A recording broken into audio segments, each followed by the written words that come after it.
Dear students, in the last class we learned about nuclear resonance. When the applied frequency from the radio frequency source becomes equal to the Larmor frequency or angular frequency of precision, then we call it as the both are in resonance. That is what we learned in the last class. And we know that the Larmor frequency is equal to Gn beta n B0 by h, where Gn is the nuclear G factor, beta n is the nuclear magneton, B0 is the applied magnetic field, and h is Planck's constant. Now, in this class, let us learn a new concept, which is that a nucleus in a molecule is not bare or isolated. It is surrounded by electrons. The applied magnetic field causes a circulatory motion of these electrons in a plane which is perpendicular to the applied field. This is the applied plane, and there is a circulation of electrons in the perpendicular field. This produces an additional small magnetic field in the direction of the in the region of the nucleus. This secondary field is usually in a direction opposed to the magnetic field. Opposed to the magnetic field. So that the nucleus can experience a resultant field that is slightly less than the applied field. That is, the electrons effectively shield or screen the nucleus from the full effect of the applied field. This effect is called diamagnetic shielding.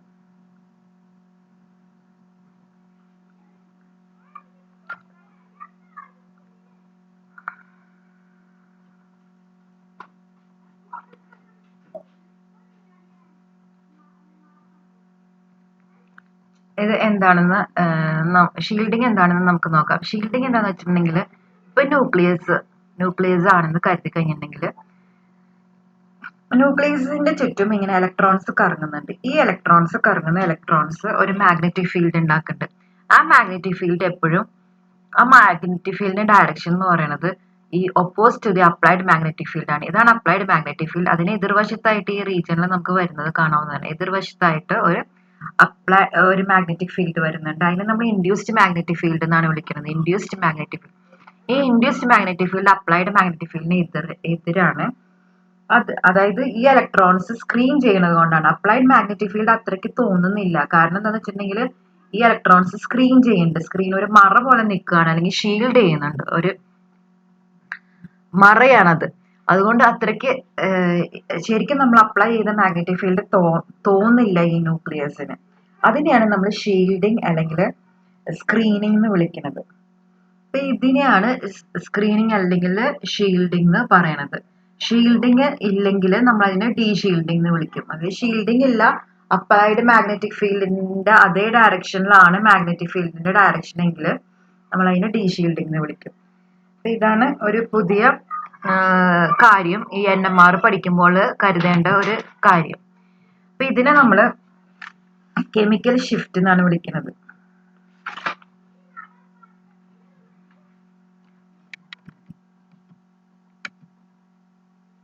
അതായത് induced field is directly proportional to the applied field strength. Induced field എന്ന് പറഞ്ഞു കഴിഞ്ഞിട്ടുണ്ടെങ്കിൽ ഞാൻ പറഞ്ഞു എന്താണ് induced field. ഈ electrons ചുറ്റും കറങ്ങുന്നത് കാരണം ഉണ്ടാവുന്ന ഒരു മാഗ്നറ്റിക് ഫീൽഡ്, അതിനെയാണ് നമ്മൾ ഇൻഡ്യൂസ്ഡ് മാഗ്നറ്റിക് ഫീൽഡ്.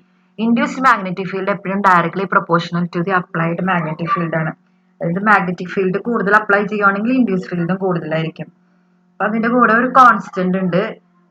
ആ constant shielding constant or screening constant എന്നാണ് വിളിക്കുന്നത്. Sigma is called the shielding constant or screening constant.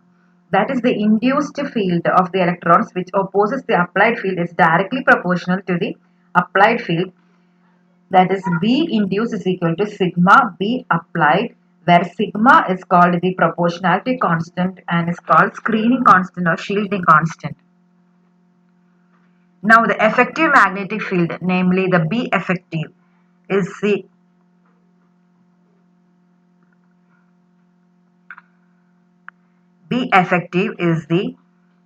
is equal to B applied minus B induced.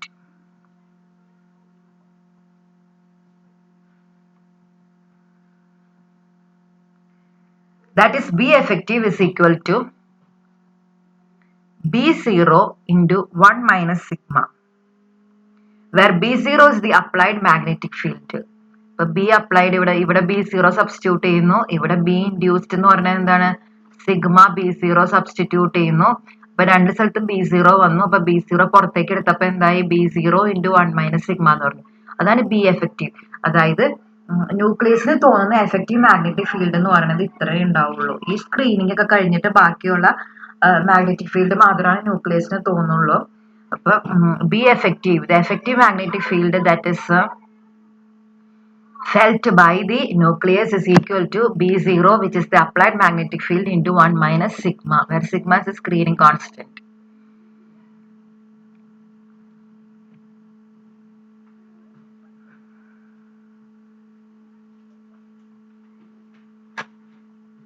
It should be understood that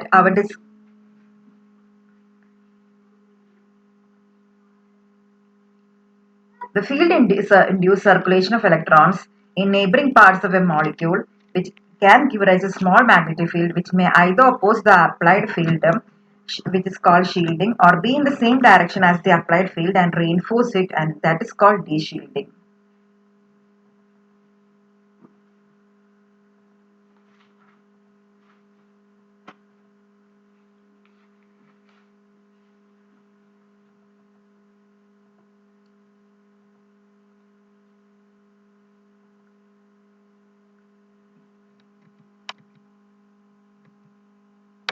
Due to the shielding or de-shielding effects felt by a proton, a different field is required to produce resonance as compared to that when it is isolated.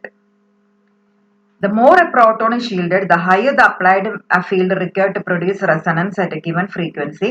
The more a nucleus is de-shielded, the lower the applied field required. Thus, protons in different chemical environments can have different sigma values and may give rise to different NMR absorption lines. The difference in the absorption position of a particular proton due to variation in its chemical environment from that of an isolated proton is referred to as the chemical shift of that particular proton. ഷീൽഡിങ്ങും ഡീഷീൽഡിങ്ങും എന്താന്ന് പറഞ്ഞായിരുന്നു. Shielding എന്ന് പറഞ്ഞു കഴിഞ്ഞിട്ടുണ്ടെങ്കിൽ applied magnetic ഫീൽഡിന് എതിരായിട്ടൊരു field വരുന്നു. അതുകൊണ്ട് applied field അത്രയ്ക്ക് തോന്നില്ല, ഈ ന്യൂക്ലിയസിന് അത്രയ്ക്ക് തോന്നില്ല. അതുകൊണ്ട് നമ്മൾ കൂടുതൽ അപ്ലൈഡ് ഫീൽഡ് കൂട്ടേണ്ടതായിട്ട് വരും. എന്തിനു വേണ്ടിയെന്ന് വെച്ചാൽ റെസണൻസ് എന്താന്ന് ഞാൻ പറഞ്ഞായിരുന്നു. ന്യൂക്ലിയർ എനർജി ലെവൽ താഴത്തെ ലെവലിൽ നിന്ന് മുകളിലത്തെ ലെവലിലേക്ക് ചാടാൻ വേണ്ടി റേഡിയോ ഫ്രീക്വൻസി അബ്സോർബ് ചെയ്യും. ആ റേഡിയോ ഫ്രീക്വൻസി അബ്സോർബ് ചെയ്യുന്നതിനെയാണ് നമ്മൾ പറയുന്നത്, എത്ര ന്യൂ അബ്സോർബ് ചെയ്യേണ്ടത്, അതിനെയാണ് നമ്മൾ റെസണൻസ് എന്ന് വിളിക്കുന്നത്. റെസണൻസ് വെച്ചിട്ടാണ് നമ്മൾ ഈ ക്ലാസ് തുടങ്ങിയത് തന്നെ.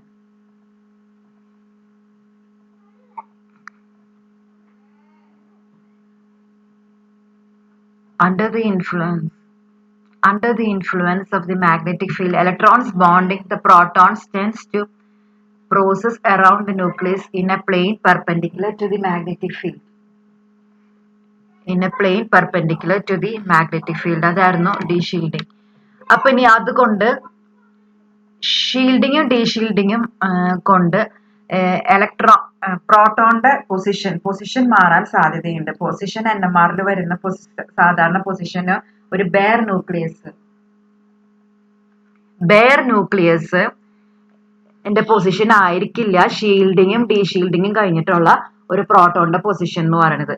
അപ്പൊ ഒരു ഷിഫ്റ്റ് ഉണ്ട്. ആ ഷിഫ്റ്റ് ഇൻ പൊസിഷനെയാണ് നമ്മൾ വിളിക്കുന്നത് chemical shift. The shift in the position of the NMR region resulting from the shielding and de-shielding by electrons is called chemical shift.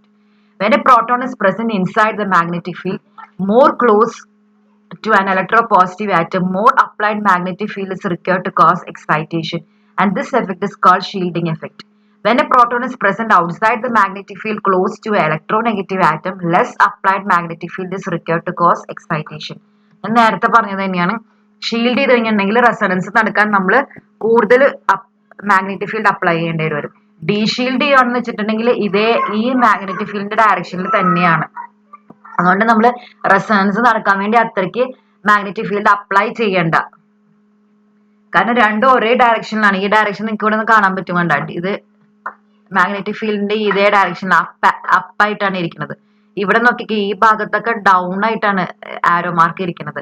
അതായത് ഈ ഭാഗത്ത് ഒപ്പോസ് ചെയ്യുന്നു, ഈ ഭാഗത്താണെങ്കിൽ റെയിൻഫോഴ്സ് ചെയ്യുന്നു. റെയിൻഫോഴ്സ് ചെയ്യുന്ന പറഞ്ഞാൽ മാഗ്നറ്റിക് ഫീൽഡിനെ കൂട്ടുന്നു. അതുകൊണ്ട് നമുക്ക് റെസൊണൻസ് വരണമെങ്കിൽ ചെറിയ ഫ്രീക്വൻസി അല്ലെങ്കിൽ അപ്ലൈഡ് മാഗ്നറ്റിക് ഫീൽഡ് അത്രയ്ക്ക് കൊടുക്കേണ്ട ആവശ്യമില്ല. അതിനെയാണ് നമ്മൾ ഡീഷീൽഡിങ്ങും ഷീൽഡിംഗ് എന്ന് പറയുന്നത്. അപ്പൊ ഷീൽഡിങ്ങും ഡീഷീൽഡിങ്ങും വരുന്നത് കാരണം ഈ ഇലക്ട്രോൺസ് ചുറ്റും കറങ്ങുന്നില്ലായിരുന്നെങ്കിൽ ന്യൂക്ലിയസിന്റെ പൊസിഷൻ എവിടെ വരും, അതിനേക്കാളും ഒരു ചെറിയ വ്യത്യാസം വരും. ഈ ന്യൂക്ലിയസിന്റെ ചുറ്റും ഇലക്ട്രോൺസ് കറങ്ങുന്നത് കാരണം ഒരു ചെറിയ ഷിഫ്റ്റ് ന്യൂക്ലിയസിന്റെ പൊസിഷനിൽ NMR സ്പെക്ട്രോസ്കോപ്പി എടുക്കുമ്പോൾ ചെറിയൊരു ഷിഫ്റ്റ് വരും. അതിനെയാണ് നമ്മൾ കെമിക്കൽ ഷിഫ്റ്റ് എന്ന് വിളിക്കുന്നത്. അബ്സോർപ്ഷൻ പൊസിഷനിലുള്ള ഷിഫ്റ്റിനെയാണ് കെമിക്കൽ ഷിഫ്റ്റ് എന്ന് വിളിക്കുന്നത്. അപ്പൊ ഒന്നും കൂടെ എന്താണ് ഷീൽഡിംഗ് എന്ന് പറയാണ്. Higher electron density around the nucleus shields the nucleus from the external magnetic field and the signals are upfield in the NMR spectrum. Upfield എന്ന് പറഞ്ഞിട്ടുണ്ടെങ്കിൽ നമ്മൾ കൂടുതൽ മാഗ്നറ്റിക് ഫീൽഡ് കൊടുക്കണം, അതാണ് അപ്ഫീൽഡ്. ഡീഷീൽഡിംഗ് എന്ന് പറയുന്നത് അതിന് നേരെ ഓപ്പോസിറ്റ് ആണ്. ലോവർ ഇലക്ട്രോൺ ഡെൻസിറ്റി കുറവായതുകൊണ്ട് തന്നെ deshields the nucleus from the external magnetic field and the signals are down field. ഡീഷീൽഡിംഗിൽ നമ്മൾ മാഗ്നറ്റിക് ഫീൽഡ് കുറച്ച് അപ്ലൈ ചെയ്താൽ മതി. ഇലക്ട്രോൺ ഡെൻസിറ്റി കുറവാണ്, അതിനെയാണ് നമ്മൾ വിളിക്കുന്നത് ഡീഷീൽഡിങ്ങും. അങ്ങനത്തെ സിഗ്നൽസിനെ നമ്മൾ ഡൗൺ ഫീൽഡ് എന്ന് വിളിക്കും. അപ്പൊ PPM വാല്യൂസ് ആണ് നമ്മൾ എടുക്കണമെങ്കിൽ ഈ ഭാഗത്ത് ഷീൽഡിംഗ് വാല്യൂസ് വരും, ഈ ഭാഗത്ത് ഡീഷീൽഡിംഗ് വാല്യൂസ് വരും. Due to the differences in the magnetic field felt by hydrogen atoms, each proton has different positional frequency. ഞാൻ പറഞ്ഞു ഈ ഇലക്ട്രോൺസ് ചുറ്റും ഇല്ലായിരുന്നെങ്കിൽ എല്ലാ പ്രോട്ടോണും ഒരേ പൊസിഷണൽ ഫ്രീക്വൻസി വന്നേനെ. പക്ഷെ ഈ ഇലക്ട്രോൺസ് ചുറ്റും കറങ്ങുന്ന കാരണം ഓരോ പ്രോട്ടോണിനും ഫീൽ ചെയ്യുന്ന മാഗ്നറ്റിക് ഫീൽഡ് ഡിഫറെന്റ് ആണ്. അതുകൊണ്ട് തന്നെ ഓരോ പ്രോട്ടോണിനും ഓരോ പൊസിഷനിലായിരിക്കും കാണുന്നത്, അല്ലെങ്കിൽ ഓരോ പ്രോട്ടോണിനും ഓരോ പൊസിഷണൽ ഫ്രീക്വൻസി ഉണ്ടാവും. Different range of frequency are required for excitation. റെസൊണൻസിന് വേണ്ടി നമ്മൾ ഫ്രീക്വൻസി ഓരോ പ്രോട്ടോണിനും മാറ്റി കൊടുക്കേണ്ടതായിട്ട് വരും, അതല്ലെങ്കിൽ മാഗ്നറ്റിക് ഫീൽഡ് മാറ്റി കൊടുക്കേണ്ടതായിട്ട് വരും. Different peaks of signals for each kind of proton or obtain. ഓരോ പ്രോട്ടോണും നമ്മൾ ഓരോ പീക്ക് കാണാവുന്ന ഒരവസ്ഥയിലേക്ക് വരും. ഈ കെമിക്കൽ ഷിഫ്റ്റ് ഇല്ലായിരുന്നെങ്കിൽ എല്ലാ പ്രോട്ടോണും ഒരു പൊസിഷനിൽ തന്നെ ലൈൻ കാണിച്ചേനെ. പക്ഷേ ഇങ്ങനെ ഒരു കെമിക്കൽ ഷിഫ്റ്റ് അല്ലെങ്കിൽ ഒരു ഡീഷീൽഡിങ് എഫക്റ്റും ഉള്ള കാരണം ഡിഫറൻസ് പ്രോട്ടോണിന് ഡിഫറെന്റ് സിഗ്നൽസ് ആണ് വരിക. The signal positions in NMR spectra are called chemical shifts. Nucleus is surrounded by constantly revolving electrons. It produces spherically symmetrical electromagnetic charge cloud. ന്യൂക്ലിയസിന് ചുറ്റും ഇലക്ട്രോൺസ് കറങ്ങുന്നതാണ് main reason for the chemical shift. അതൊരു cloud ഉണ്ടാക്കുന്നുണ്ട്. ആ cloud എന്ന് പറയുന്നത് applied ഫീൽഡിന് ഒന്നെങ്കിൽ അതേ ഡയറക്ഷനിലായിരിക്കും, അല്ലെങ്കിൽ അപ്ലൈഡ് ഫീൽഡിന്റെ ഓപ്പോസിറ്റ് ഡയറക്ഷനിലായിരിക്കും.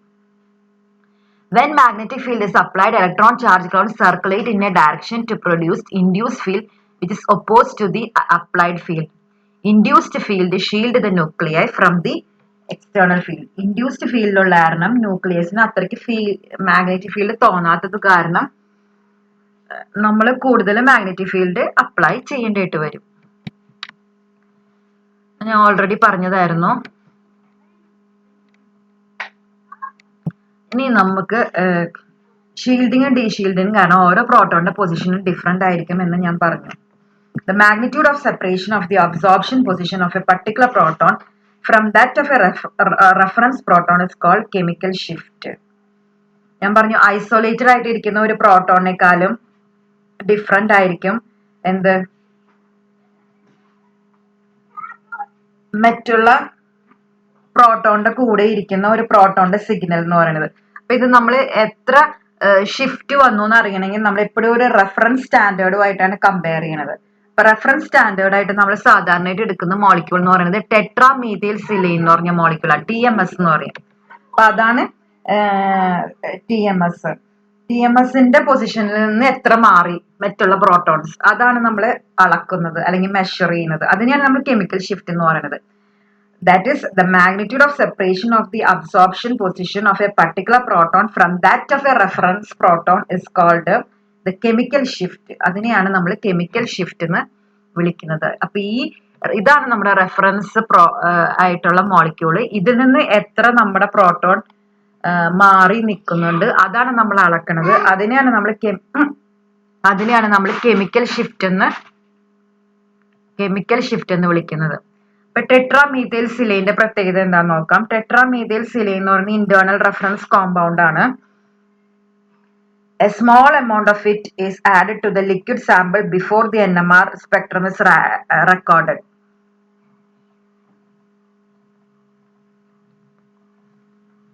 NMR സ്പെക്ട്രത്തിന് ചെയ്യുമ്പോൾ നമ്മൾ ഇതിന്റെ ഒരു ചെറിയൊരു അംശം ആ സാമ്പിളിന്റെ കൂടെ ഇടും. എന്നിട്ട് ഇതിന്റെ സിഗ്നൽ എവിടെയാ വരണേന്ന് നോക്കും.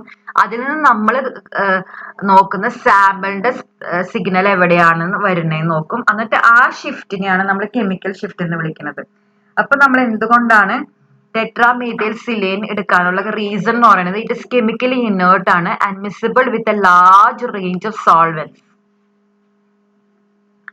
അതാണ് അതിന്റെ മെയിൻ റീസൺ എന്ന് പറയുന്നത്. റിയാക്ട് ചെയ്യില്ല, പിന്നെ എല്ലാത്തിലും ഡിസോൾവ് ആയിക്കോളും. അത് മാത്രമല്ല TMSന് 12 ഇക്വലന്റ് ആയിട്ടുള്ള പ്രോട്ടോൺസ് ഉണ്ട്. 12 ഇക്വലന്റ് പ്രോട്ടോൺസ് ഇവിടെ കാണാവുന്നതാണ്. നോക്കിക്കേ, SI CH3 CH3 CH3 CH3 4 CH3 ഉണ്ട്. അപ്പൊ 12 പ്രോട്ടോൺ ഉണ്ട്.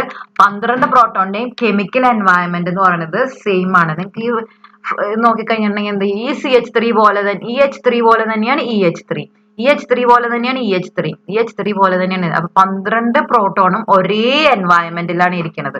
അതായത് എല്ലാവരുടെയും ഷീൽഡിങ്ങും ഒരേപോലെ ആയിരിക്കും. ഈ 12 പ്രോട്ടോണിന്റെ ഷീൽഡിങ് ഒരേപോലെ ആയതുകൊണ്ട് അവർ ഒരൊറ്റ സിഗ്നലാണ് NMR സ്പെക്ട്രത്തിൽ കാണിക്കുള്ളൂ. ഒരൊറ്റ സ്പെക്ട്രമാണ്, ഒരു ലൈനാണ് നമുക്ക് ഉണ്ടാവുള്ളൂ ഈ ടെട്രാമീഥൈൽ സിലൈൻ. കാരണം ഇവരെല്ലാവരും ഒരേപോലത്തെ അന്തരീക്ഷത്തിൽ ഇരിക്കുന്നത് കൊണ്ട്. So it has 12 equivalent protons and gives a single indent signal.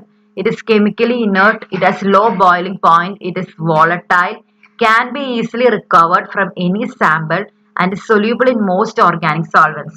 ഈ ഗുണങ്ങളൊക്കെ ഉള്ളതുകൊണ്ടാണ് ടെട്രാമീഥൈൽ സിലൈനെ റെഫറൻസ് കോമ്പൗണ്ട് ആയിട്ട് എല്ലാ NMR സ്പെക്ട്രോസ്കോപ്പിയിലും ചെയ്യുന്നത്. ഒന്നാമത്തെ കാരണം 12 ഇക്വലന്റ് പ്രോട്ടോൺസ് ഉണ്ട്, എല്ലാവരുടെയും കെമിക്കൽ എൻവയൺമെന്റ് ഒരേപോലെയാണ്, അതുകൊണ്ട് സിംഗിൾ സിഗ്നലാ കിട്ടുള്ളൂ. ഇനേർട്ട് ആണ്, ബോയിലിംഗ് പോയിന്റ് ഭയങ്കര കുറവാണ്, ഈസിലി വേപ്പറൈസ് ചെയ്യാൻ ബുദ്ധിമുട്ടില്ല.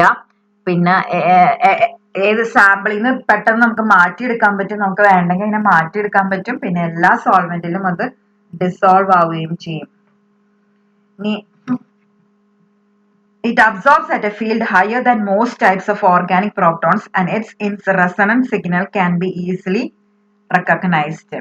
ഇതിന്റെ റെസണൻസ് സിഗ്നൽ പെട്ടെന്ന് നമുക്ക് റെക്കഗ്നൈസ് ചെയ്യാൻ പറ്റും.